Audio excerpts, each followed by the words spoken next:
নমস্কার। এবার যে গল্পটা বলবো সে গল্পটার নাম হচ্ছে তারা সুন্দরীর গল্প।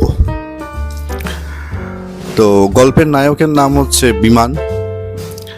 বিমান এয়ারপোর্টের কাছাকাছি থাকে, 26 বছর বয়স, গ্র্যাজুয়েশন করেছে, তারপরে ম্যানেজমেন্টও পড়েছে, কিন্তু কোনো চাকরি এখনো সে জোগাড় করতে পারেনি। জীবন সম্পর্কে বিমান খুব একটা সিরিয়াস নয়। বাবা মায়েরও একমাত্র ছেলে, বাবা মা দুজনেই বড় চাকরি করে, তারা বিমানকে যথেষ্ট ভালোবাসে, বিমানও তাদেরকে ভালোবাসে। বিমান ভালো ছেলে, কোনো রকম কোনো বাজে নেশা নেই বা কোনো বাজে দোষও নেই, কিন্তু জীবন সম্পর্কে বিমান খুব একটা সিরিয়াস নয়। মানে খেলাধুলো, বন্ধুবান্ধব, ফেসবুক, টুইটার, এসব নিয়েই ওর জীবন, এইসব নিয়ে কেটে যায়। ওর সবচেয়ে প্রিয় হচ্ছে ওর একটা সুন্দর বাইক আছে, আর 2-4টে বন্ধু আছে, ওরা মাঝে মাঝে বাইক নিয়ে ওরা আড্ডা মানে ঘুরতে বেরোয়, দূরে গিয়ে একটু আড্ডা মেরে চা খেয়ে আসলো। এইভাবে লাইফটা চলে, বেশ বিন্দাস লাইফ, যেরকম হয় আর কি।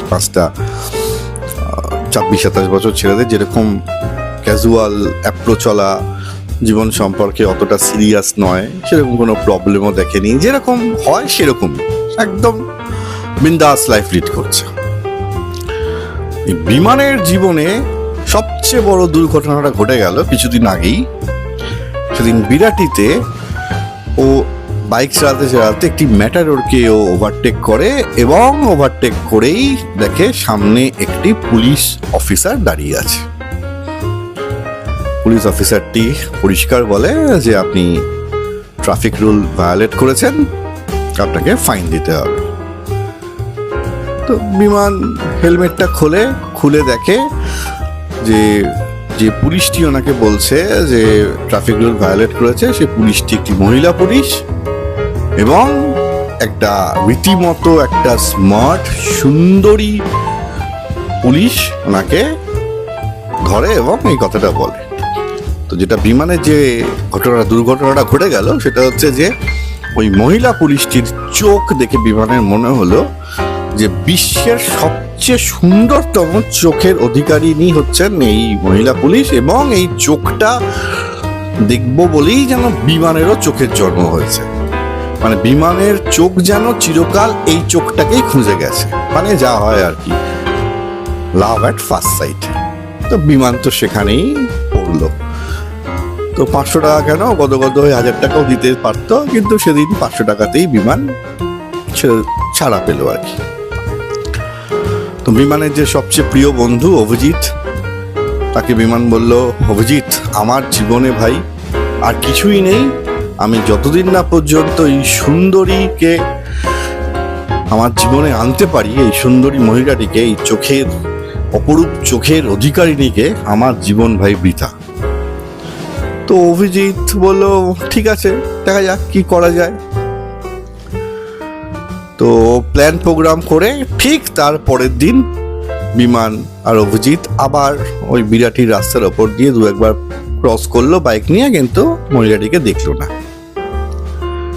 তো হঠাৎ বিকালের দিকে, মানে বিকাল শেষ হয়ে গেছে, সন্ধ্যেবেলার দিকে অভিজিৎই খবর আনলো যে ওই মহিলা, মানে আগের দিন অভিজিৎ ছিল, তো সেদিনও বিমানকে সন্ধ্যেবেলা, মানে পরের দিন আর কি, সন্ধ্যেবেলা বিমানকে অভিজিৎ বললো যে ওই ইন্সপেক্টর বা ওই সার্জেন্ট পুলিশটা ওখানে আছেন। তো বিমান আর অপেক্ষা না করে আবার সে বাইক নিয়ে সে ওখানে গেল, এবং ইচ্ছা করে বাইকটাকে অনেকটা স্পিডে রেখেছিল, এবং ন্যাচারালি ওই মহিলা পুলিশটি আবার ওকে ধরলেন, ধরে আবার ফাইন দিলেন। তো বিমান তো চেয়েছিল ধরতে, তো বিমান হাঁ করে ভদ্রমহিলার দিকে তাকিয়ে আছেন, ওই চোখের অপরূপ দৃষ্টি দেখে যাচ্ছেন। ভদ্রমহিলা গম্ভীর গলায় বললেন যে এই নিয়ে কিন্তু পরপর 2 দিন কিন্তু আপনি ট্রাফিক রুল ভায়োলেট করলেন, যদি নেক্সট দিন আর যদি ট্রাফিক রুল ভায়োলেট করেন আপনার কিন্তু লাইসেন্সটি আমি ফ্রিজ করে দেবো। তো বিমান তো বলতে আছেন যে শুধু লাইসেন্স ফ্রিজ করবেন কেন, আমি তো আপনার জন্যই ডেডিকেটেড, আপনি আমাকে পুরোটাই ফ্রিজ করুন। তো সেটা তো আর বিমান বলতে পারে না। তো বিমান বাধ্য ছেলের মতো সরি ম্যাডাম আর হবে না। তো এই অবস্থায় বিমান আবিষ্কার করলেন মহিলার যে বুকে যে নামটা লেখা আছে TPS, তো বললেন তো এইটুকু দেখলেন আর কি, আর কিছু TPS, ঠিক আছে। তো তারপরে বিমান তো চলে আসলো, চলে আসার পরে তো বিমানের অবস্থা তো খারাপ। এবার অভিজিৎকেও বলছে, ভাই অভিজিৎ, কালকে তাহলে কি করে দেখা করব TPS এর সাথে। TPS মানে ভদ্রমহিলার নামটা আর কি। তো এখন অভিজিৎ ওকে বলছে, ভাই তো যদি নর্মাল কোনো মেয়ের প্রেমে পড়তিস তো আমি গিয়ে সবকিছু খোঁজ খবর আনতাম, কিন্তু পুলিশ মহিলার প্রেমে পড়েছি, যে পুলিশের খোঁজ খবর আনতে গিয়ে ভাই তো আমারই জেল হাজত বা তোরই জেল হাজত হয়ে যাবে। ভাই এখানে আমি কি করতে পারি? পুলিশের প্রেমে তো মানে পড়া মানে ডেঞ্জারাস ব্যাপার, পুলিশের প্রেমে পড়তে গেলি। তো বিমান বলছে, প্রেম কি আর পুলিশ আর কর্পোরেট ডেকে হয় রে ভাই। তো যাই হোক, তো এই করে কিন্তু অনেক দিন কেটে গেল, মানে তারপরে প্রায় 5-7 দিন, 5-7 দিন কেটে গেল। ওই সিগনালে কিন্তু আর ওই ভদ্রমহিলাকে কিন্তু আর দেখা আর গেল না। তো বিমানের অবস্থা তো খুব খারাপ, ভদ্রমহিলাকে খুঁজছেন, ভদ্রমহিলাকে পাচ্ছেন না। আর এটাও সম্ভব না যে অন্য যে ইন্সপেক্টর বা অন্য যে সার্জেন্ট ওখানে আছেন তাকে গিয়ে উনি জিজ্ঞেস করবেন যে আপনার জায়গায় যে TPS বলে একজন ম্যাডাম ছিলেন উনি কোথায় গেলেন, সেটাও সম্ভব না জিজ্ঞেস করা। তো বিমানের অবস্থা হাঁসফাঁস করছে, মানে টেক অফ করতে পারছে না। এরকম বিমান তো মানে টেক অফ করতে চায়, তো টেক অফ করতে পারছে না, মাঝে রাস্তায় পড়ে আছে, হাঁসফাঁস করছে। তো এই অবস্থাতেই অভিজিৎই হঠাৎ করে খোঁজ আনলেন যে TPS এর ফুল ফর্ম হচ্ছে তারা প্রসাদ সুন্দরী। তো এই তারা প্রসাদ সুন্দরী ম্যাডাম বিরাটিরই একজন সাব ইন্সপেক্টর।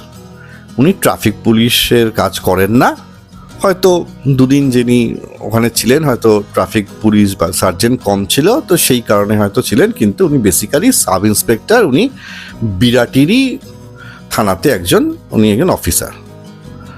তো অভিজিৎকে বলা হলো যে তুই খোঁজ পেলি কি করে?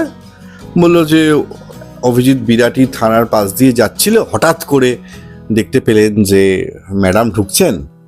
তো তার আগে ম্যাডাম একটা দোকানে চা খাচ্ছিলেন আরো কয়েকজনের সাথে। তো বিমানের বন্ধু অভিজিৎ ওখানে গিয়ে চাওয়ালার সাথে একটু আলাপ করে জানতে পারলেন যে ম্যাডাম সাব ইন্সপেক্টর তারা প্রসাদ সুন্দরী নাম, ওইটুকুই খালি খবর পেয়েছে। তো বিমান তো বললো, ভাই ঠিক আছে, এইটুকু খবর পেয়েছিস, ঠিক আছে। এবারে তো আপনারা বুঝতেই পারছেন বিমানের কন্ডিশন। বিমান চায় বারে বারে গিয়ে দেখা করতে, কিন্তু কোথায় গিয়ে দেখা করবে? পুলিশ স্টেশনে তো যাওয়া সম্ভব নয়। তো এই করে বিমানের মাথায় একটা বুদ্ধি আসলো, যা হয় প্রেমে পড়েছে তো প্রথমবার, প্রেমে পড়লে যা হয়। তো বললো, না অনেক দিন হয়ে গেছে, আমি তারা সুন্দরীকে, প্রসাদটা বাদ দিয়ে দিয়েছে আর কি, তারা সুন্দরী বলতে শুরু করেছে, যে তারা সুন্দরীকে বহুদিন দেখিনি, তো একদিন এবার থানায় গিয়ে আমাকে তারা সুন্দরীকে দেখতেই হবে। তো অভিজিৎকে বলাতে অভিজিৎ বললো, না ভাই আমি সব করতে পারি, কিন্তু থানায় আমি যেতে পারবো না ভাই, জেলে ফেলে পুরে দিলে ভাই একজনকে বাইরে থাকতে হবে তোকে জেল থেকে বাঁচাবার জন্য। বিমানের লজিকটা ঠিকঠাক মনে হলো। তো একদিন সন্ধ্যেবেলা কি জানি কি হলো, সাহসে ভর করে ডিরেক্ট থানায় ঢুকে গেল। তো থানায় ঢুকে গিয়ে দেখলো যে আরো তারা সুন্দরী ম্যাডাম তো আছেনই, তারপরে আরো অনেক অফিসার আছে। তো হঠাৎ করে পেছন থেকে একটা 6 ফুটওয়ালা একটা অফিসার তার ঘাড়ে হাত দিয়ে গেল, কি ব্যাপার আপনি এখানে? তো বিমান তো ওরকম 6 ফুটওয়ালা অফিসারকে দেখে ঘাবড়ে গেল। দেখলো শুধু 6 ফুট নয়, একটা বিশাল বড় গোফ, মানে যেন সেই আগে আমাদের বাংলার বাঘ আশুতোষ মুখার্জির যে গোফ ছিল সেরকম একটা গোফওয়ালা, একটা দারুণ পার্সোনালিটিওয়ালা একটা লোক। বলছে, স্যার আমি একটু এসছিলাম। আর তখন ওই অফিসারকে দেখে আরো 5 জন অফিসার উঠে দাঁড়িয়েছেন। তো বোঝা গেল যে ওই অফিসার ওখানকার বড়বাবু, মানে ওসি, অফিসার ইনচার্জ। ওনার নাম হচ্ছে শুভ্রাংশু আচার্য। তো বললো, স্যার আপনি? বললো, হ্যাঁ। তো বললো, বিমানকে বললো, বলো কেন এসছো? তো বিমান তো তখন হাত ফাত কাঁপছে, কি বলবে, আমতা করে বললো, স্যার আমি না হুমকি চিঠি পাচ্ছি, সেই কারণে আমি কমপ্লেন করতে এসেছি। তো বললো, হুমকি চিঠি পাচ্ছ? কই দেখি। তো বিমান কি করবে, ও আগে গোয়েন্দা গল্প টল্প পড়তো, তো পকেটে কিছু চিরকুট লিখে নিয়ে গেছিল। যে আপনাকে আমি দেখে নেব, আপনার বাইরে যাওয়া বারণ, বাইরে গেলে বিপদ, ইত্যাদি ইত্যাদি। ওর মাথায় যেটা ছিল সেটা হচ্ছে যে ও তারা সুন্দরীর কাছে যাবে, গিয়ে এই চিটকুটগুলো, ওই হুমকি চিটকুটগুলো দেখিয়ে একটু সিম্প্যাথি আদায় টাদায় করে একটু আলাপ টালাপ করবে, এটা ভেবেও ঢুকেছিল। কিন্তু ঘটনাটা ঘটলো উল্টো। পড়বি তো পর ও জেলার মুখে পড়লো থানার ওসি সাহেবের কাছে, এবং সে ওসি সাহেব একটা বিশাল পার্সোনালিটিওয়ালা, একটা বড় চেহারার অধিকারী। এবং বিমান তো আগে কখনো থানায় কখনো যায়নি, ওরকম জেরাতে তোর হাঁটু ফাটু কাঁপছে। ও মনে হচ্ছে ভাই কিভাবে আমি থানা থেকে এখন বেরোবো, কিন্তু ওসি তো ছাড়ার নয়। তো হুমকি চিঠিগুলো বললো বার করুন। ও কোনো ক্রমে চিঠিগুলো, ওই চিটকুটগুলো বার করে হাতে দিল। তখন ওসি বললো এ তো খুব সিরিয়াস ব্যাপার, আপনার কাকে সন্দেহ মনে হয়? তখন বিমান আর কি বলবে, আমতা আমতা করে বললো স্যার সন্দেহ বলতে আমি কাকে বলবো। তখন ওসি বললো না, আমাকে তো একটু ইনভেস্টিগেশন করতে হবে, আপনি আপনার কতগুলো বন্ধুর নাম টাম দিয়ে যান। তো বিমান খুব ভয় টয় পেয়ে ওর বন্ধুর কিছু নাম, ফোন নাম্বার, তার ভিতরে অভিজিৎ নাম, ফোন নাম্বার ছিল, দিল। তখন ওসি বললো ঠিক আছে আজকে আপনি যান, দরকার হলে আবার আপনাকে পরে ডাকবো। তো বিমান তো কোনো ক্রমে থানা থেকে বেরোতে পারলে বাঁচি, ও তো ভাই ভয় পেয়ে ও সবার আগে অভিজিতের কাছে গেল, গিয়ে বললো অভিজিৎ এই ঘটেছে। অভিজিৎ সব শুনে বললো তোরা নাম পেলি না, তোরা আমার নাম আর ফোন নাম্বারই দিতে হলো, এবার আমার যদি কিছু হয়। তখন বিমান বললো না না তুই ঘাবড়াস না, আমি দরকার হলে গিয়ে স্বীকার করব যে আমি তোর নাম আর নাম্বার দিতে পারি, কিন্তু তুই সেই ব্যক্তি নস, আমি গিয়ে সেটা স্বীকার করবো, ইত্যাদি ইত্যাদি বলে তো বিমান কোনো ক্রমে বাড়ি চলে আসলো। তার পরের দিন সকালবেলা অভিজিতের বাড়িতে বিমান আবার গেছিল, গিয়ে শুনলো অভিজিৎ নাকি বেনারসে চলে গেছে, ওর কোন মামা নাকি ওকে ডেকে পাঠিয়েছে আর্জেন্ট কাজে, এবং অভিজিৎ নাকি বেনারসে চলে গেছে। তো বিমান তো বুঝলো যে বেনারসে কেন গেছে, মানে ভয় পেয়েই চলে গেছে বলা যেতে পারে। আর বিমান তো এদিকে পুরো একা হয়ে পড়লো, ও তো থানাতে আর যেতেও পারছে না, আবার তারা সুন্দরী কোনো খবরও পাচ্ছে না, অভিজিতের সাথে নেই। সে সাংঘাতিক অবস্থা বিমানের, সে কি করবে কি না করবে কিছুই বুঝতে পারে না, মানে একদম হাঁসফাঁস অবস্থা। এই অবস্থাতে হঠাৎ করে বিমানের ইমেলে একটা মহিলার প্রেমপত্র, আমার নাম মানসী, আমি কিন্তু আপনাকে খুব ভালোবাসি। তো বিমান নিজেই প্রেমে হাবুডুবু খাচ্ছে, ও মানসী বলে তো কোনো মেয়েকে চিনে টেনে না, এরকম মানসীর নামে ইমেল এসছে। তো কি করবে, ও মানসীকে লিখে দিল না দুঃখিত, আপনি যেমন আমাকে পছন্দ করেন আমিও আমার মন প্রাণ অন্য কাউকে দিয়ে বসে আছি, তো আমার পক্ষে আপনার প্রপোজাল অ্যাকসেপ্ট করা সম্ভব না, যদিও আপনাকে আমি চিনি না, চিনতেও চাই না, এরকম একটা লিখে দিল। ও মা মানসী আবার রিপ্লাই দিল যে যাকে আপনি পছন্দ করেন সে যদি আপনাকে পছন্দ না করে। তখন বিমান লিখলো আমি তো সেটা ভেবে দেখিনি, সে পছন্দ করুক আর না করুক আমি কিন্তু তাকে ভালোবাসি, ভালোবেসেই যাব। তো বিমান তোকে মানসীকে উত্তর দিয়ে দিল। তো মানসী তারপরে আর কোনো উত্তর দেয়নি। তো এইভাবে বিমানের জীবন চলছে, বিমান তো ছটফট করেই যাচ্ছে যে কি করে আবার তারা সুন্দরীকে সে দেখবে, মানে থানার সামনেও সে আর যেতে পারছে না, এমন ঘটনা ঘটিয়ে রেখেছে। তো এরপরে হঠাৎ করে থানা থেকে বড়বাবু ওকে একদিন ফোন করলো যে আপনি যে কমপ্লেন করেছিলেন সেই কমপ্লেনের ব্যাপারে আপনাকে কিছু বলার আছে, আপনি থানায় এসে দেখা করুন। তো বিমান তো আবার হয়ে গেছে যে বাবারে আবার আমি যাব থানাতে, কি করব না করব। তো কিন্তু থানা থেকে যখন ডেকেছে ওকে যেতে হবে, তো আবার ভয় পেয়ে একদিন থানাতে গেল, গিয়ে দেখলো যে তারা সুন্দরীও থানাতে বসে আছে। তো কিন্তু সেদিন তো তারা সুন্দরীর সাথে তোর কোনো কথা হবে না, ওকে তো বড়বাবু মানে শুভ্রাংশু স্যার ডেকেছেন। তো বড়বাবু ঘরের বাইরে অপেক্ষা করলো, তারপর বড়বাবু ওকে ডাকলেন। তো ভেতরে গেল, বড়বাবু তখন গমগমে স্বরে বললেন যে আপনার কমপ্লেনগুলো আমি খুব খুঁটিয়ে কিন্তু কিছুই আমি বুঝতে পারিনি, আমার কেন জানি না মনে হলো যে এটা কিন্তু ঠিক সিরিয়াস কমপ্লেন নন, ব্যাপারটা কি খুলে বলুন তো। তো তখন বিমান তো কি বলবে, ঠকঠক করে কাঁপছে, বললো না স্যার, মানে হ্যাঁ স্যার এরকম আমতা করছে। তখন বড়বাবু বললো যে আপনি কি রসিকতা করার জন্য থানায় এসেছিলেন? তো তখন বিমান তো আরো ভয় পেয়ে গেছে, বলছে না মানে যা হয় আর কি, কিছু বলার ওটাই, কিছু বলতেও পারছে না। তখন বড়বাবু বললেন, আজ যেন কোনদিন আপনাকে থানার আশেপাশে না দেখি, দেখলে কিন্তু আপনাকে সোজা লকআপে ঢুকিয়ে দেবো, সময় নষ্ট করা, যান। বলে জোর ধমক, আর বিমান তো সেখান থেকে কোনো ক্রমে পগার দৌড় আর কি। কিন্তু যখন বেরোচ্ছে, হঠাৎ করে বিমানের দৃষ্টিটা তারাসুন্দরী দেবীর দিকে একবার চলে গেছিল। কিছু সেকেন্ডের জন্য, 1-2 সেকেন্ডের জন্য হঠাৎ রিয়েলাইজ করলো যে তারাসুন্দরীর যে অসাধারণ সুন্দর চোখ, সেই সুন্দর চোখের ভেতর দিয়ে কিন্তু কোনো একটা মেসেজ বা কোনো একটা কিছু, মানে সামথিং কিছু একটা যেন বলতে চাইছে ওই চোখটা বিমানের দিকে। তো বিমান তো অতটা বুঝতে পারেনি, কিন্তু স্পষ্ট মনে হলো যে তারাসুন্দরীর ওই চোখটাও যেন কিছু একটা বলতে চাইছে। তো বিমান তো বাড়িতে চলে আসলো, এসে তো ওর পাগলের মতো অবস্থা, যে একে তো পুলিশের ধমক, ওই থানার আশেপাশে যাওয়া যাবে না, তারাসুন্দরীরও কিছুই জানে না, আবার তারাসুন্দরীর চোখটা কেউ ভুলতে পারছে না, এবং সর্বোপরি ওই চোখটাও যেন ওকে কিছু একটা বলতে চাইছে।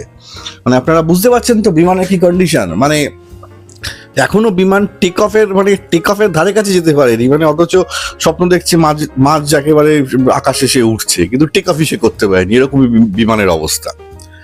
তো কি করবে, পাগলের মতো অবস্থা। হঠাৎ করে তার মাথায় আসলো, আরে মানুষই আমাকে ইমেল পাঠাতে পারে, তাহলে আমিও তো ইমেল পাঠাতে পারি, গুড আইডিয়া, আমিও তাহলে তারাসুন্দরীকে ইমেল পাঠাবো। কিন্তু কথা হলো ইমেল আইডি কোথা থেকে পাবো? তো ইমেল আইডি পাবো পেতে হঠাৎ করে বিমানের মাথাতে আসলো যে সকালবেলা শরৎ বলে একটি ছেলে ওদের বাড়িতে খবরের কাগজ দেয়, এবং ওই শরৎ ওই পুরো বেলঘরিয়া বিরাটি ওই এলাকাটা পুরো কভার করে। তো বিমান শরৎকে বাড়িতে ডাকলো, ডেকে চা অমলেট অনেক কিছু খাইয়ে বোঝালো যে ও একটা বিশাল প্রজেক্ট করছে, সেই প্রজেক্টের জন্য নাকি ওর নাকি প্রচুর লোকের ইমেল আইডি লাগবে, তার সাথে নাকি বিশেষ করে পুলিশে যারা কাজ করে সেই পুলিশদেরও নাকি ইমেল আইডি লাগবে। তো যেহেতু শরৎ সব জায়গায় খবরের কাগজ দেয়, তো তার ভেতরে নিশ্চয়ই বিরাটি থানাতেও খবরের কাগজ দেয়, তো বিরাটি থানাতে যে সমস্ত অফিসাররা আছে তাদের জন্য ইমেল আইডিটা নিয়ে আসে, এবং তার জন্য শরৎকেও সে কিছু একটা ব্যবস্থা করে দেবে। তো শরৎ এমনিতে বিমানদাকে পছন্দ করতো, আর প্লাস যখন কিছু পাবে তো শরৎ বললো ঠিক আছে আমি নিয়ে আসবো। তো এই করে কিন্তু এটা সত্যি ঘটনা যে শরৎ কিন্তু সমস্ত ইমেল আইডি গুলো নিয়ে আসলো, তার ভেতরে তারাসুন্দরী দেবীরও ইমেল আইডিটা ছিল। তো বিমান তো তারাসুন্দরী দেবীর ইমেল আইডিটা পেল। এবারে বিমান যেটা করলো সেটা হচ্ছে, ওর একটা উকিল বন্ধু আছে, সেই উকিল বন্ধুকে সে ভালো করে জিজ্ঞেস করলো যে পুলিশকে যদি সে প্রেমপত্র পাঠায় তাহলে তার কি কি শাস্তি হতে পারে। তো তার উকিল তাকে বুঝিয়ে বলল যে প্রেমপত্র পাঠালে কিছু শাস্তি হবে না, কিন্তু তুমি যদি কিছু অশালীন ভাষা টাষা লেখো বা যদি কিছু খুব খারাপ কুইঙ্গিত ফুঙ্গিত থাকে তাহলে কিন্তু বিপদে পড়বে। তো বিমান তো ভদ্র ছেলে, আপনারা জানেন, তো বিমান তো সেদিকে গেল না, ও সুন্দর তারাসুন্দরী দেবীকে একটা ইমেল করলো যে তারাসুন্দরী, আমার নাম বিমান, আমি এখানে থাকি, আমার বয়সেই আমি এরকম ম্যানেজমেন্ট পাস করেছি, চাকরির চেষ্টা করেছি, আপনাকে দেখেছি, আপনার চোখ দুটো অসাধারণ সুন্দর, আমি আপনার সাথে সারা জীবন কাটাতে চাই, আপনি কি আমাকে অনুমতি দেবেন? এরকম একটা সুন্দর চিঠি লিখলো। তো দিন যায় রাত যায়, বিমান প্রত্যেক 5 মিনিট অন্তর ইমেল রিফ্রেশ করে, যদি কোনো রিপ্লাই আসে, তো রিপ্লাই তো আসে না। তো আর না থাকতে পেয়ে আবার পরের 3 দিন বাদে আবার চিঠি লিখলো যে তারাসুন্দরী দেবী, আপনি যদি উত্তর দেন তাহলেই আমার ব্যাপারটা একটা পরিণতির দিকে যায়, হ্যাঁ বা না যেটাই আপনি বলার বলুন, যদি হ্যাঁ বলেন সারা জীবন আপনাকে নিয়ে সুখে থাকার একটা সংকল্প করছি, যদি না বলেন আবার সারা জীবন আপনার অপেক্ষাতেই কাটিয়ে দেবো। এরকম যা হয় একটু কাব্য টাব্য করে একটু দেবদাস মার্কা একটা চিঠি লিখে পাঠিয়ে দিয়েছে। তো আবার দিন যায় রাত যায়, চিঠি রিফ্রেশ করে, ইমেল রিফ্রেশ করে, চিঠি আর আসে না, কিন্তু আবার সেই বড়বাবুর একটি ফোনটা আসলো, বললো আপনি বিমান তো, আপনি আবার ইমিডিয়েটলি থানাতে আসুন, আপনি পুলিশদের প্রেমপত্র পাঠাচ্ছেন তো, এবার থানাতে আসুন আরেকবার। তো বিমান তো উত্তর পেয়েই গেছে কি হবে।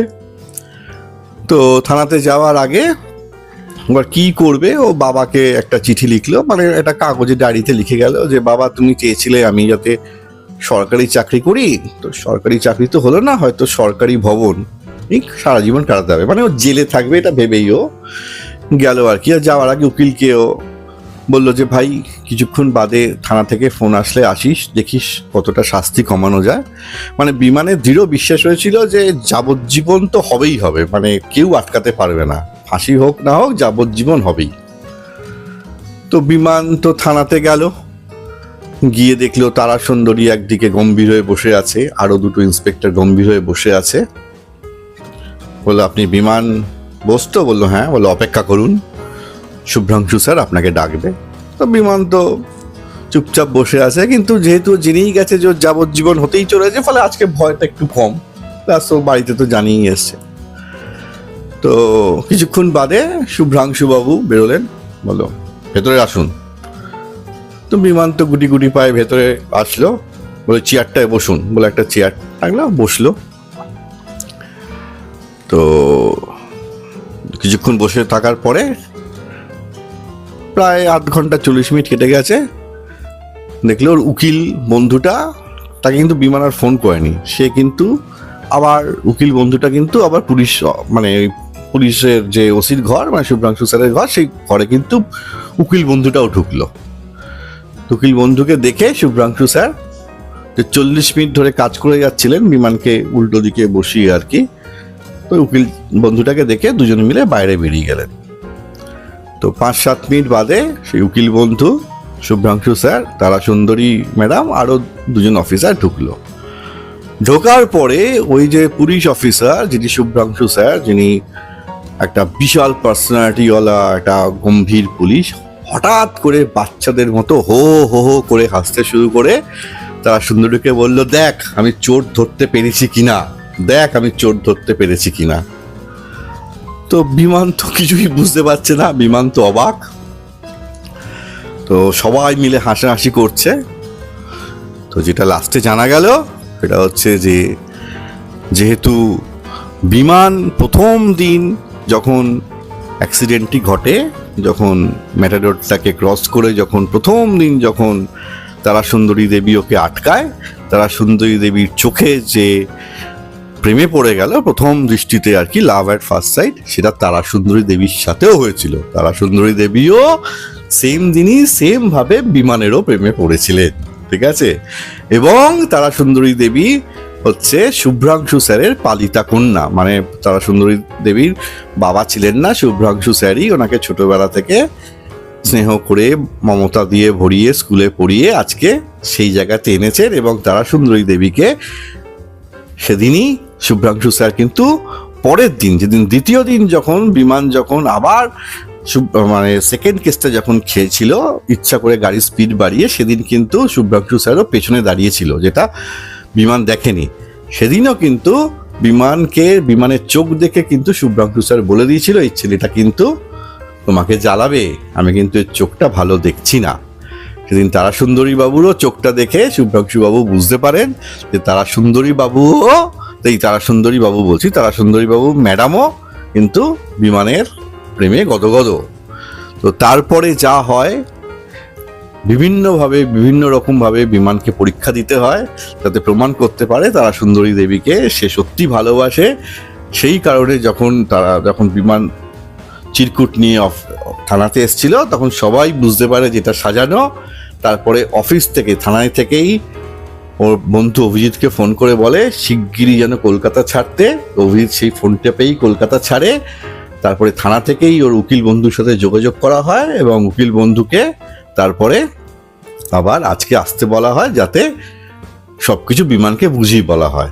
এবং এই যে মাঝখানে ইমেলের আইডিয়া, এই ইমেলের আইডিয়াটা কিন্তু তারা সুন্দরী দেবীর মাথা থেকেই বেরিয়েছিল। তারা সুন্দরী দেবী কিন্তু মানসীর নাম করে ইমেলটি পাঠিয়েছিল যাতে এই আইডিয়াটা বিমানের মাথায় দেওয়া যায় যে ইমেলে আমার সাথে যোগাযোগ করো যদি থানাতে না আসতে চাও। তো বিমান তো অত প্যাচকোষ নেই, ও পুলিশের চাকরিও করে না, সোজা সরল মানুষ, ও বুঝতেও পারেনি। ও স্ট্রেট পথে গিয়ে ইমেলটা জোগাড় করে ও তারা সুন্দরী দেবীকে ইমেল করেছিল। তো তারপরে ঘটনাটা সবই আপনি জানেন। আর এই শুভ্রাংশু স্যার ওকে বলেছিলেন আর কি যে তারা সুন্দরী দেবী তো একটা জায়গায় চাকরি করে, তো তোমাকে নিজেকে প্রমাণ করতে হবে। তো বিমান সেটা শুনে বাড়িতে ফিরে ও দেখলো ঠিক 3 মাস বাদে ওর একটা ব্যাংকের পরীক্ষা আছে, এবং এই 3 মাসে ওকে দিনে ঠিক 16 ঘন্টা করে পড়াশোনা করতে হবে। তো তারা সুন্দরী দেবীকেও একটা ইমেল করে যে আমাকে 3টে মাস সময় দাও। তো 3টে মাসের ভেতরেই ও রেগুলার 16 ঘন্টা করে পড়াশোনা করে, এবং যেদিন ও পরীক্ষা দিয়ে বেরোয় সেদিনই বুঝতে পারে পরীক্ষাটি যথেষ্ট ভালো হয়েছে। তারপরে ও একদিনও সময় নষ্ট না করে পার্সোনালিটি ডেভেলপমেন্ট যে কোর্সগুলো হয় সেখানে ও ভর্তি হয়, যাতে ইন্টারভিউটাও খুব সফলভাবে দিতে পারে। তো 15 দিন আগে ওর ইন্টারভিউ হয়েছে, আজকে 15 দিন বাদে ও প্রপার অ্যাপয়েন্টমেন্ট লেটার পেয়েছে, এবং সন্ধেবেলা সে আজকে ওর বাবাকে বাইকের পেছনে বসিয়ে বাবাকে সমস্ত ঘটনা বলে আজকে সে অ্যাপয়েন্টমেন্ট লেটার নিয়ে সে আবার থানাতে আজকে যাচ্ছে। তো যখন সে থানাতে পৌঁছে যখন সে বাবাকে নিয়ে শুভ্রাংশু স্যারের ঘরে গেল, শুভ্রাংশু স্যারকে প্রণাম করে যখন অ্যাপয়েন্টমেন্ট লেটার দিল, তখন শুভ্রাংশু স্যার বললো এই অ্যাপয়েন্টমেন্ট লেটারের খবরটা সকালবেলাই পেয়েছে, কারণ ওর অ্যাপয়েন্টমেন্টটা হয়েছে নৈহাটি থানাতে, আর নৈহাটি থানার ওসিও শুভ্রাংশু স্যারের বন্ধু। তো নৈহাটি থানার যে ভেরিফিকেশন হয়েছে তাতে শুভ্রাংশু স্যারের নামটা আছে। তো এই হলো আমাদের তারাসুন্দরী আর বিমানের গল্প। খালি তারাসুন্দরী দেবীকে যখন বাবার সাথে আলাপ করালো, তখন তারাসুন্দরী দেবী একটা কথাই বলেছিল যে বিমান, আমার একটাই কন্ডিশন, তোমাকে কিন্তু আর বাইক আমি আর চালাতে দেবো না, বাইকটা কিন্তু তোমাকে সারেন্ডার করতে হবে, কারণ আমি আর চাই না যে বাইকে তুমি আবার কোনো লেভেল ক্রস করে আবার কোনো মহিলার পুলিশের কাছে কেস খাও যদি তার চোখটা ভালো লেগে যায়। তো বুঝতেই পারছেন সেখানে বাইকটাও সারেন্ডার করলো। এটা শুনে বিমানের বাবা বলেছিল কি সুন্দর নাকি বিচার। তো এবার ওদের প্রেম ভালোবাসা শুরু হলো, আবার পরবর্তীকালে ফিরে আসবে ওদের নেক্সট গল্পটা কতদূর গেল সেটা নিয়ে। আপাতত এই পর্যন্তই, থ্যাংক ইউ। গল্পটা কেমন লাগলো অবশ্যই জানাবেন, যদি ভালো লাগে একটু লাইক করবেন, একটু সাবস্ক্রাইব করবেন, যাতে আমি একটু ইন্সপিরেশন পাই। অবশ্যই ফিডব্যাক দেবেন, আপনাদের ফিডব্যাকের অপেক্ষায় রইলাম। Thank you.